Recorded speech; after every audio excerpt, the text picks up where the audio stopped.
My own brother burned my wedding dress. Let that sink in.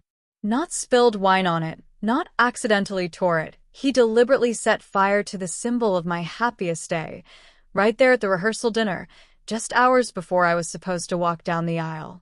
He did it because his own life was crashing down around him, buried under secrets and debt, and he couldn't stand to see me happy.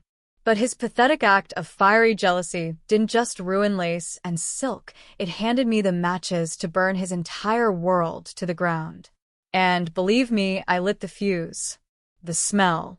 That's what hit me first. Acrid, chemical, horribly wrong. Like expensive hairspray mixed with melting plastic and something else, something delicate turning to ash. Then, through the shocked silence that suddenly fell over the rehearsal dinner chatter, I saw them. Flames. Bright, hungry, horrifying orange flames, greedily licking their way up the intricate lace bodice of my wedding dress. My dress. The one I'd searched for, saved for, dreamed about for months. It was hanging on a mannequin near the entrance of the private dining room, an ivory cloud meant to represent joy and hope. And now it was burning. My breath caught somewhere between my throat and my chest. It felt like the world tilted, sound muffling, everything moving in sickening slow motion. I saw my fiancé Mark's face beside me, etched with disbelief, his hand tightening on mine. I registered my mother's sharp gasp, her hand flying to cover her mouth, her eyes wide with horror. Guests were frozen, half risen from their chairs. And then, my gaze snagged, locking onto my brother, Ben. He was standing closest to the inferno that used to be my dress. A heavy, ornate candelabra lay overturned at his feet. His expression was a truly bizarre, stomach-churning mix of wide-eyed, performative shock, and something else lurking underneath. Something dark, something smug, something sickeningly satisfied. In that terrible, clarifying instant, before the shouts and chaos fully erupted, a cold, heavy certainty washed over me, settling deep in my bones.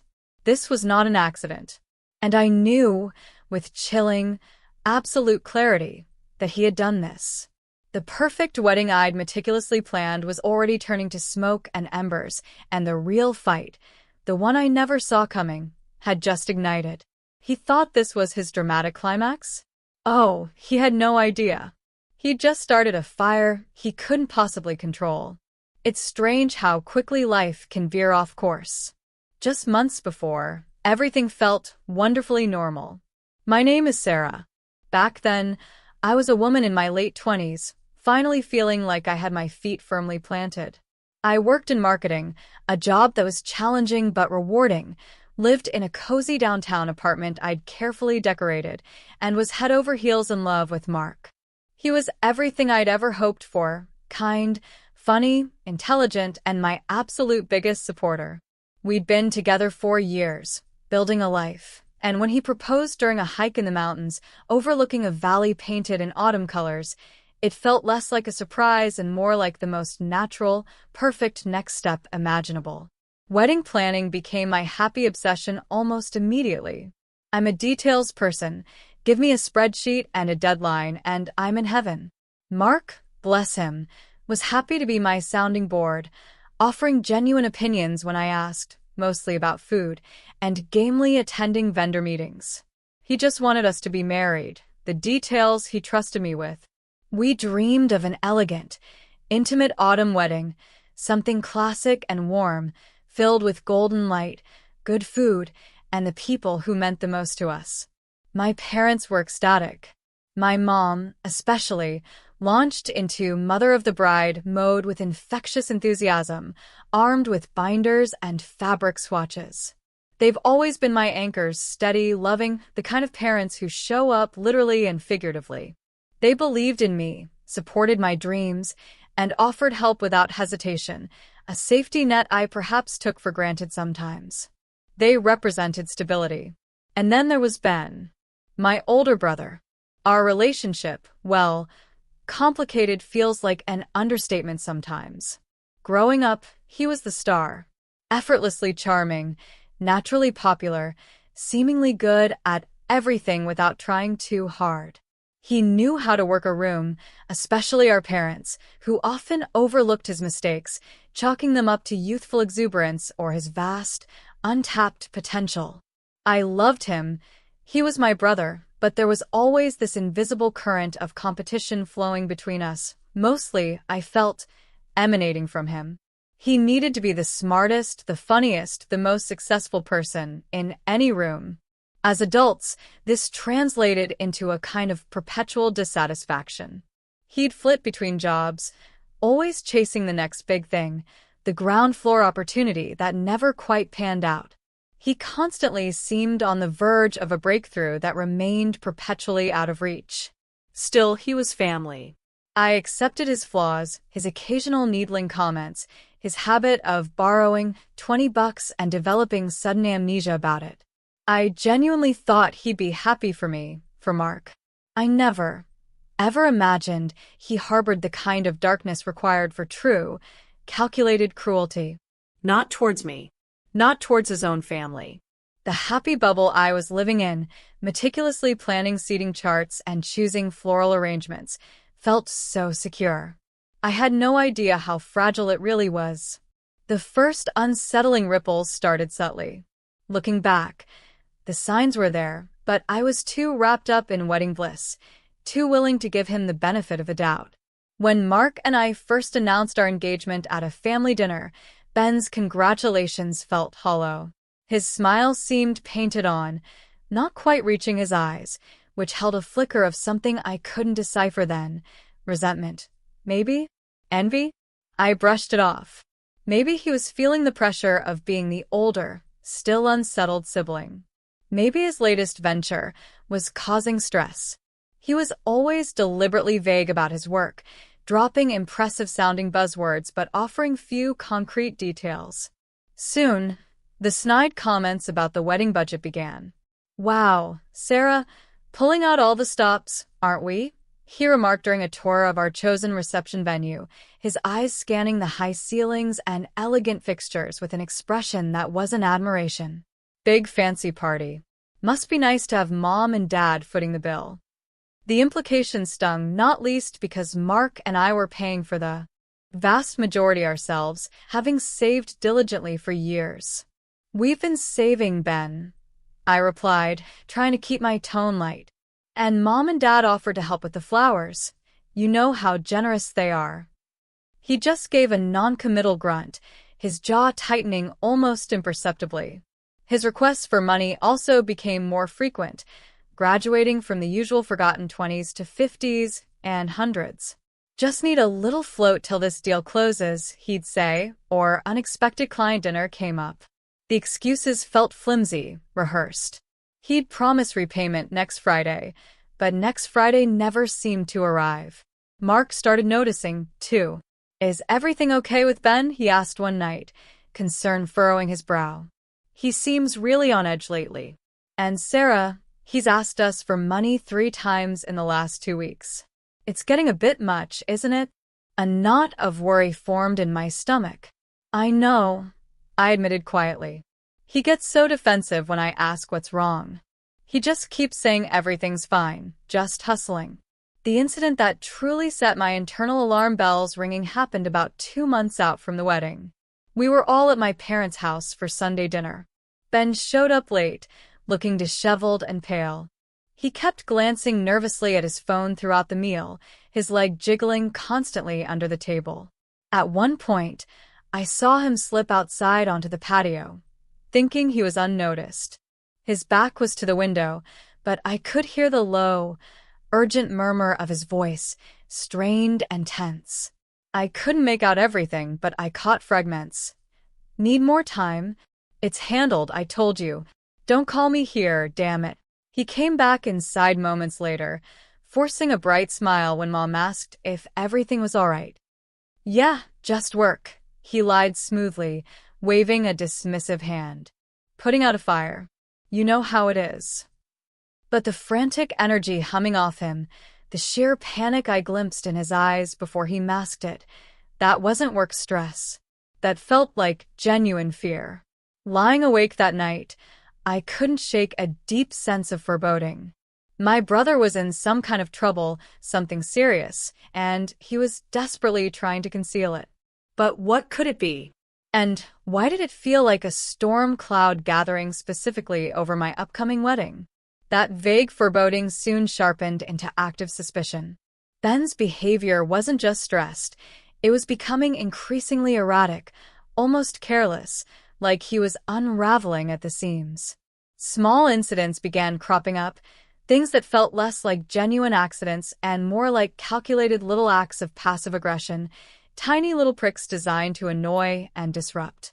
One evening, Mark and I were deeply focused on finalizing the seating chart. We were at my apartment, papers spread across the dining table, navigating the delicate politics of who sits where. Ben dropped by unannounced, using his classic just-in-the-neighborhood excuse. He lingered, making small talk, peering over our shoulders. He seemed oddly clumsy, fidgeting near the table. Then, as he reached across for a coaster, his elbows somehow connected squarely, with a full glass of dark red wine sitting perilously close to our master chart. The glass tipped, wine exploding across the carefully penned names and table diagrams. Oh my God. Sarah. Mark. I am so clumsy.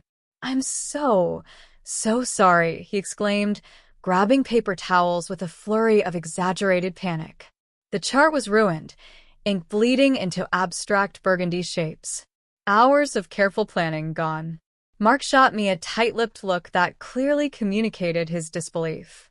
I forced a smile through gritted teeth. It's fine, Ben, really. Accidents happen. But inside, a hot wave of anger surged. It felt deliberate. Too convenient. Too targeted. His comments shifted too, becoming less about the wedding expenses and more personal, aimed squarely at Mark or our relationship, always delivered with a smirk and framed as just joking. You sure you're ready for the old ball and chain, Mark? He'd ask, nudging him conspiratorially. Sarah can be a lot to handle. Another time, to me, hope Mark knows what he's signing up for. Marriage isn't all sunshine and roses, you know, especially with family involved. Mark usually deflected with humor, but I saw the flicker of annoyance in his eyes. It infuriated me. It felt like Ben was deliberately trying to plant seeds of doubt, to chip away at our happiness. The money requests escalated dramatically. He stopped asking for small sums and started requesting larger amounts, 500, then 1,000. His stories became grander, vaguer, a short-term investment with guaranteed returns, a sudden, unexpected business expense he needed to cover immediately. His desperation was palpable now, a frantic edge to his voice. I finally started saying no, firmly but kindly. Then, I'm sorry, but we just can't right now. Every spare cent is going towards the final wedding payments and the honeymoon fund. His reaction wasn't understanding or disappointment. It was a flash of cold, hard anger. Right, he snapped back, his voice tight with resentment. Of course. Everything's about the wedding. Your perfect little fantasy life. The most blatant red flag appeared about a month before the wedding. I needed to drop off some measurements for his groomsman's suit, so I swung by his apartment. He didn't answer the door, but I noticed it was slightly ajar. Thinking he might have just popped out for a second, I pushed it open a little wider and called his name. Silence. I just wanted to leave the note on his kitchen counter and go. As I stepped inside, my eyes scanned the messy living room. And there they were, lying haphazardly on the coffee table amidst pizza flyers and unopened mail, crumpled betting slips. Not just one or two, but several. And half stuffed into the pocket of a jacket thrown over a chair, another one. My blood ran cold. Ben had always enjoyed a flutter, a weekend poker game, but this looked different. Compulsive. I glanced at the amounts. They weren't small. Hundreds, even thousands, wagered on obscure games. When I carefully brought it up later, trying to sound concerned rather than accusatory, he blew up. What were you doing snooping in my apartment? He demanded, deflecting instantly. And so what if I place a few bets? It's my money. It's just a hobby. Sarah helps me relax. God, you're always trying to control everything. He tried to laugh it off, make me feel like I was the one with the problem, but his forced nonchalance and the way his eyes refused to meet mine told a different story. The charming, slightly irresponsible brother was disappearing, replaced by someone defensive, secretive, and clearly spiraling. The wedding felt less like a joyful milestone and more like a deadline, but for what? What disaster was Ben hurtling towards? And why did I have the sickening feeling it was going to collide head-on with my wedding? The final weeks before the wedding felt like walking a tightrope over a canyon. My excitement was constantly battling a growing wave of anxiety, almost entirely focused on Ben. His behavior went from erratic to genuinely alarming. He looked physically terrible. He'd lost weight, his skin was sallow, dark circles shadowed his eyes, and he had this constant, nervous energy, drumming his fingers, pacing, snapping irritably over nothing. He completely bailed on my bridal shower. He called maybe an hour before it started, his voice thick and rough, claiming he'd woken up with a terrible stomach bug. I felt a pang of disappointment, but wished him well. Later that day, however, my cousin mentioned seeing him downtown, looking perfectly fine but engaged in a very heated, loud argument on his phone outside a cafe, gesturing wildly. The lie, so blatant and unnecessary, felt like another small cut. Then came the big ask. It happened after my final dress fitting. I was glowing, holding the garment bag carefully, feeling that flutter of bridal excitement. Ben somehow intercepted me in the parking lot, appearing seemingly out of nowhere. His eyes were wide, almost frantic. "Sarah, listen," he said, his voice low and urgent, gripping my arm. "I need your help. Seriously this time. No more messing around. I need $5,000. My stomach plummeted. $5,000? Ben, what on earth for? He launched into a rambling, incoherent story about a can't-miss investment opportunity, something about needing immediate capital, promising to pay me back double, triple even, right after the wedding. The desperation radiating off him was suffocating.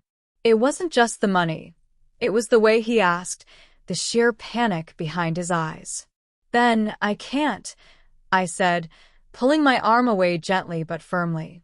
My voice shook slightly. "You know we don't have that kind of money just sitting around. Everything is allocated. Final venue payments, the caterer, the band, it's all due now." His face transformed in an instant. The pleading vanished, replaced by a chillingly cold sneer. "Right," he spat, the word heavy with venom. "Always the wedding. Nothing else matters, does it? Just your perfect little day, your perfect little life." He stared at me for a moment, his eyes narrowed, and then he turned on his heel. As he walked away, he muttered something under his breath, just loud enough for me to catch. "We'll see how perfect it stays." A genuine shiver traced its way down my spine. That wasn't just bitterness. That sounded like a threat. A real one. My mind raced. What did he mean? What could he possibly do? Sleep became elusive. The night before the rehearsal dinner, I was tossing and turning, anxiety churning in my gut, when my phone vibrated on the nightstand. An unknown number. The message was short, brutal. "Tell your brother the deadline is tomorrow. Pay up or things get ugly. We know where the party is." My heart hammered against my ribs. I felt sick. This had to be connected to Ben, to his debts. I blocked the number, hands trembling, feeling a terrifying sense of helplessness. Who were these people? What had he gotten himself into? I confronted him the next morning, the day of the rehearsal, shoving my phone screen with the message in his face. He went deathly pale for a second before scrambling to regain composure. "What is that?" "Must be a wrong number," he stammered, avoiding my eyes. "Some kind of sick prank." But the flicker of sheer terror in his gaze gave him away. "Ben, who are these people? What is going on?" I demanded, my voice low and shaking. He rounded on me then, his fear momentarily replaced by anger. "Stay out of it, Sarah," he hissed, his voice tight with menace. "This is my business. You don't understand. Just stay out of it." The entire day leading up to the rehearsal dinner was unbearable. Ben was a live wire of tension. He oscillated wildly between forced, overly loud jokes and long periods of withdrawn, brooding silence. He kept checking his phone obsessively, pacing like a caged animal. He started drinking early, pouring himself stiff drinks while we were still setting things up at the restaurant. Mark noticed, my parents noticed. We exchanged worried glances over his head, unsure what to do or say. I tried desperately to compartmentalize, to focus on the evening ahead, on celebrating with our loved ones. Tomorrow was the wedding. Surely, whatever demons Ben was wrestling with, he wouldn't let them destroy this. I clung to the sight of my beautiful dress, displayed near the entrance as planned, a beacon of the happy future I was so close to reaching. I repeated it like a mantra. Everything will be okay. But the anonymous threat, Ben's barely concealed panic, his earlier menacing words, they formed a toxic knot of dread deep inside me. Something felt poised to break. Somehow, the rehearsal dinner started with a semblance of normalcy. Laughter echoed, wine flowed, heartfelt toasts were made. My maid of honor shared funny childhood stories. Mark's best man ribbed him gently. For brief moments, sitting beside Mark, his hand warm and reassuring on mine, I allowed myself to believe Ben's dark cloud wouldn't burst tonight. Maybe my anxiety was overblown. Maybe he'd pull himself together for this one evening. Then, it was Ben's turn to offer a toast. He pushed his chair back noisily and stood, swaying slightly. The room quieted. He raised his glass, a visibly trembling hand holding the stem. He started rambling, something about sibling rivalry growing up, a few disjointed, slightly slurred anecdotes. His eyes, though, weren't focused on us. They kept darting towards the entrance, towards the mannequin draped in ivory silk and lace. His gaze lingered there, intense and unsettling. He finally raised his glass higher. To Sarah and Mark, he managed, his voice thick. "May your life together be significantly less complicated than some people's." He took a long, desperate gulp of champagne. And then it happened.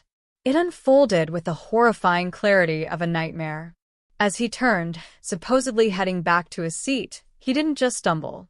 He lurched, violently, straight towards the entrance, towards my dress.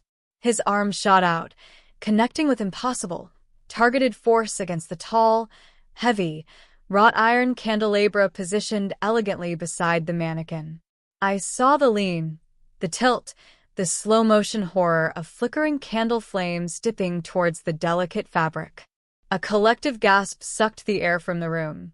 People started to shout, to move, but it was too late. The candelabra crashed downwards with a deafening clang. Instantly, terrifyingly, flames erupted. They didn't just catch, they exploded upwards, engulfing the bodice, spreading like wildfire across the skirt. My dream dress became an effigy, consumed by angry orange tongues. Panic detonated. Screams, chairs scraping, people leaping back. Someone yelled for water. Someone else for a fire extinguisher. Mark instinctively pulled me backwards, shielding me. But my eyes were locked on the blazing mannequin, the acrid smoke stinging my nostrils, the sight searing itself into my memory. And through the swirling chaos, my gaze found Ben again. He was scrambling backwards, away from the fire he'd started, his face contorted into a mask of theatrical horror. "Oh my God. No. I'm so sorry." I tripped. "It wasn't accident. I swear," he yelled, his voice high-pitched, hysterical. "But I saw it." Beneath the frantic performance, just for a fraction of a second before the fake panic cemented itself, I saw the truth in his eyes. A fleeting, unmistakable flicker of pure, unadulterated malice. A glint of dark, twisted satisfaction. It wasn't clumsiness. It wasn't drunken stumbling. It was deliberate destruction. He wanted this. He needed this. In that horrific moment of clarity, everything slammed into place. The jealousy, the simmering resentment, the desperate need for money, the cryptic threats, the spiraling gambling addiction I suspected. This wasn't just a drunken mishap. This was his desperate, pathetic, nuclear option. Restaurant staff rushed in with extinguishers, finally dousing the flames, leaving behind a charred, melted, water-soaked ruin. My mother was openly weeping, leaning heavily on my father, whose face was a thunderous mask of disbelief and fury. Mark held me tightly as I stared at the blackened remnants of my dress, numb shock warring with a rising tide of glacial rage. Amidst the aftermath, the apologies to the restaurant owner, the cleanup, the hushed, horrified whispers, Ben hovered nearby, putting on a masterclass performance of the distraught, guilt-ridden brother. "Sarah, I feel sick about this. I can't believe I just tripped the candle." While he was making a show of helping clear some debris near the ruined display, agitated and clearly not thinking straight, something small and brown slipped from his back pocket and landed unnoticed on the carpet near a potted plant. A few minutes later, needing to escape the suffocating atmosphere, I fled to a quiet side hallway, trying to breathe. My eyes fell on the object near the plant, Ben's wallet. Driven by that cold certainty, that burning rage, I snatched it up. Inside, jammed behind his driver's license, weren't just maxed-out credit cards. There were multiple, neatly folded betting slips, recent dates, horrifyingly large amounts wagered and lost. And then my gaze caught something else. On a small console table nearby, where guests had left coats and bags, sat Ben's phone. It lit up with an incoming notification.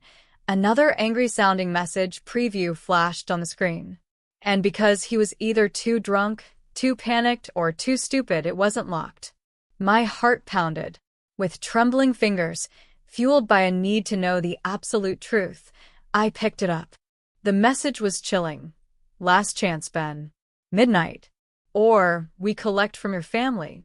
I scrolled up. A sickening cascade of threats. Desperate replies from him. Notes detailing huge IOUs to names that sounded like characters from a gangster movie. Loan sharks. The full, ugly picture crashed down on me. The gambling wasn't a hobby. It was a destructive addiction consuming his life. He was drowning, terrified, and being actively threatened. Burning my dress, it wasn't just spite. Maybe it was a twisted cry for help? A desperate attempt to create chaos, hoping our parents would swoop in and save him from the consequences, from the sharks circling him? Or maybe, just maybe, it was purely born of poisonous envy, a final, destructive lashing out because he couldn't stand my happiness while his own life imploded. It didn't matter. The why was less important than the what. He hadn't just destroyed fabric. He'd violated trust, endangered our family, and deliberately tried to shatter the most important day of my life. He thought this was his moment of impact? No. He had just handed me the ammunition. My revenge wouldn't be loud and fiery like his pathetic display. It would be quiet, precise, and utterly devastating. The twist wasn't just that he'd done it. The twist was that in his moment of panic destruction, he'd inadvertently given me everything I needed to ensure he faced the cold, hard reality of his actions. The next morning, the day I was supposed to wake up giddy with anticipation, felt heavy and fractured. Sunlight streamed through the hotel window, mocking the gray cloud hanging over everything. My beautiful, destroyed dress was gone, taken away like evidence from a crime scene. I had my backup dress, a simple but elegant ivory sheath I'd planned for the reception, but wearing it felt wrong. Tainted. My parents moved around me with forced calm, their faces etched with worry and a deep, simmering anger towards Ben.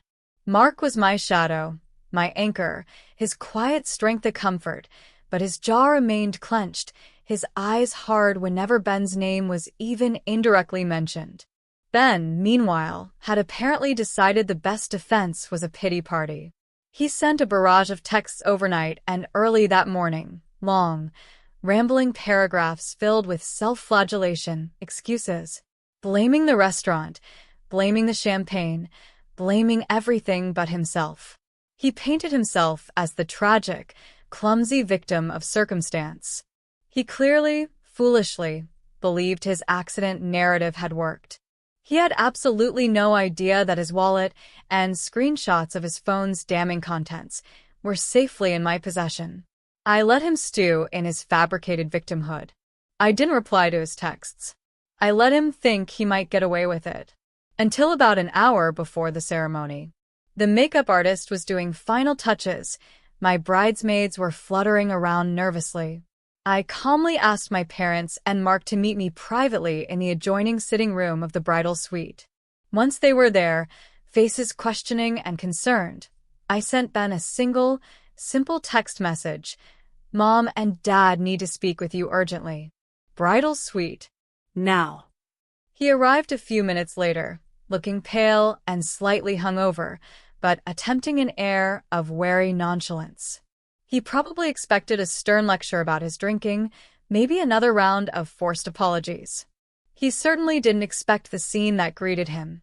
Me, standing calm and composed in my backup dress, flanked by Mark, whose expression was stony, and our parents, whose faces were masks of grim resolve. The air crackled with tension. I didn't bother with small talk.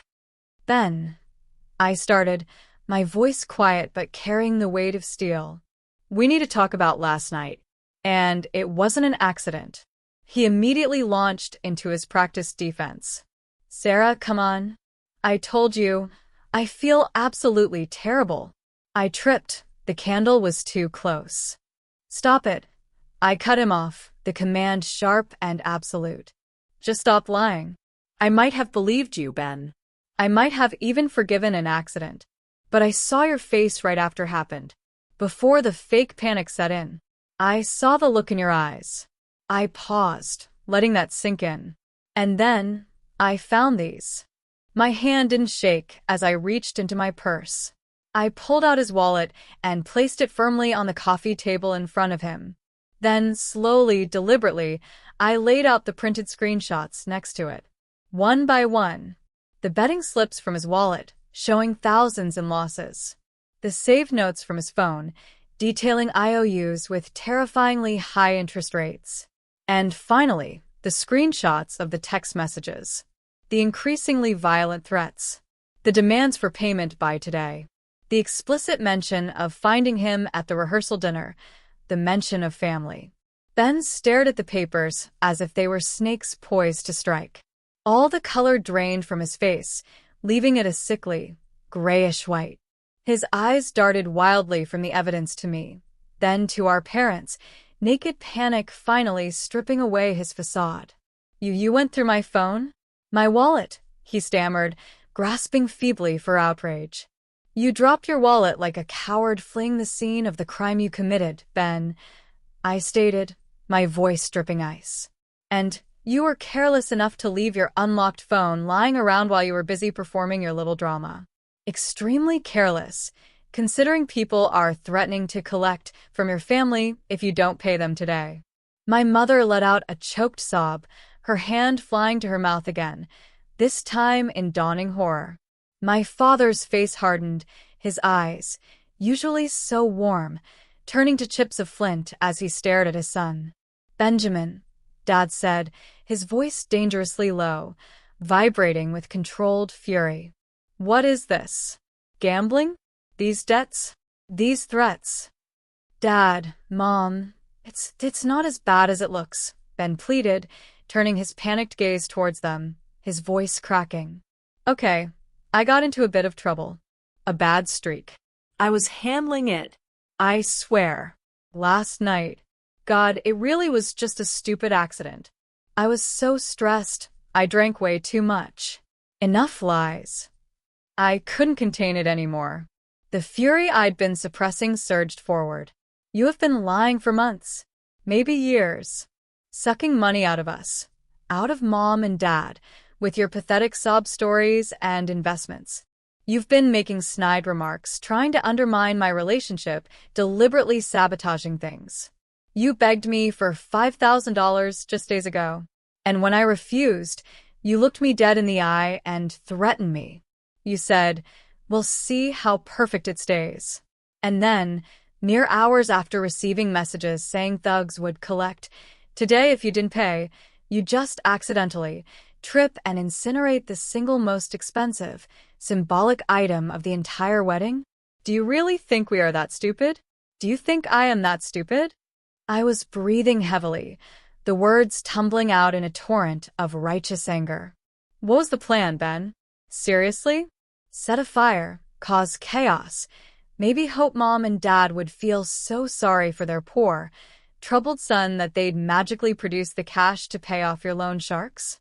Or were you just so rotten with jealousy, so bitter about your own failures, that you couldn't bear to see me happy? So you decided to burn it all down, literally? Ben just stared, his mouth opening and closing silently like a fish out of water. He looked from my furious face to Mark's disgusted one, to our parents' heartbroken and furious expressions. The evidence was irrefutable. His web of lies had completely unraveled. There was no escape hatch, no charming excuse left. Finally, something inside him seemed to shatter. He slumped onto the edge of an armchair, burying his face in his hands, shoulders shaking. Actual tears, raw and ugly, started streaming down his face. They weren't tears of remorse, though. They were tears of sheer terror and utter self-pity. "I messed up," he choked out, the words muffled by his hands. "Okay? I messed up so bad. I owe so much money to really bad people. They said they'd..." He couldn't finish the sentence. He confessed everything then, the whole sordid mess. The depth of the gambling addiction, the lies, the crippling debt, the escalating threats, the suffocating fear. He admitted the fire wasn't a pure accident, but a desperate, reckless act fueled by panic, resentment, and a twisted hope that the ensuing chaos might somehow save him. My parents listened in heavy silence, their faces a painful mixture of grief, betrayal, and profound disappointment. My mother cried silently, tears tracing paths down her cheeks. My father stood ramrod straight, his hands clenched at his sides. When Ben finally fell silent, exhausted and broken, my father spoke, his voice thick with emotion but unwavering. "Benjamin," he said, the use of his full name a clear sign of the gravity of the moment. "Your mother and I, we love you. But we will not, continue to enable this. This pattern of destruction. The lies, the manipulation, the stealing, putting your sister, putting this entire family in potential danger because of your addiction." He took a deep, shaky breath. "And then this act, this calculated cruelty towards Sarah on the eve of her wedding." He shook his head, a look of deep sorrow crossing his features. "There must be real consequences, Ben. Significant ones." He looked at my mother, a silent question passing between them. She met his gaze, straightened her shoulders, and nodded, her own voice trembling but firm when she spoke. "Your father is right. We will help you get real help. Professional help. We will arrange and pay directly for you to enter a treatment program for your gambling addiction. But that is where our financial support ends. Completely. No more handouts, no more bailouts, no more covering your debts or your mistakes. You are cut off. Until you demonstrate sustained recovery, until you are holding down a steady job, and until you begin the long process of making genuine amends for the immense hurt you have caused." My dad then delivered the final blow. He stood tall, his voice leaving no room for argument. "And you will not be attending this wedding today, Ben. You need to gather your things and leave this hotel. Now." Ben looked up, his face a mask of disbelief and despair. He started to protest, to plead, But my parents held firm, their expressions resolute. Mark stepped forward slightly, a silent, protective presence beside me. The golden child, the charmer, the one who always landed on his feet, had finally crashed and burned, brought down by his own actions. Watching my dad firmly escort my sobbing, broken brother out of the bridal suite felt heavy. The sharp, vindicating satisfaction of the confrontation was already giving way to a profound, aching sadness. But underneath that sadness, there was also an undeniable wave of relief. The immediate threat was neutralized. The toxic secret was out in the open. Maybe, just maybe, we could now try to salvage the day that remained. Walking down the aisle an hour later felt like stepping into a different reality. The church was filled with guests, soft music playing, candles flickering warmly, a stark contrast to the emotional battlefield I'd just left. Saying Ben had a sudden family emergency felt like a massive understatement, and I'm sure the knowing glances exchanged by some relatives meant they suspected more, especially after the fiery drama of the night before. But no one asked questions. They focused on the bride, on the groom, on the ceremony. Standing opposite Mark, holding his hands, looking into his steady, loving eyes as we exchanged our vows, I felt a powerful surge of emotion. This was what mattered. Us. Our commitment. Our future. The joy of the moment wasn't completely extinguished by Ben's actions, but it was undeniably altered, forever shadowed by the betrayal. The celebration afterwards was lovely, filled with warmth and support from our friends and family who rallied around us, but there was an undercurrent of sadness, a missing piece, a wound that was still fresh. In the months that followed, the fallout settled uneasily. Ben did indeed hit rock bottom after being completely cut off financially and emotionally. He vanished for a terrifying couple of weeks, sending my parents into spirals of worry despite their anger. Then he surfaced, truly broken and finally willing to accept the help offered.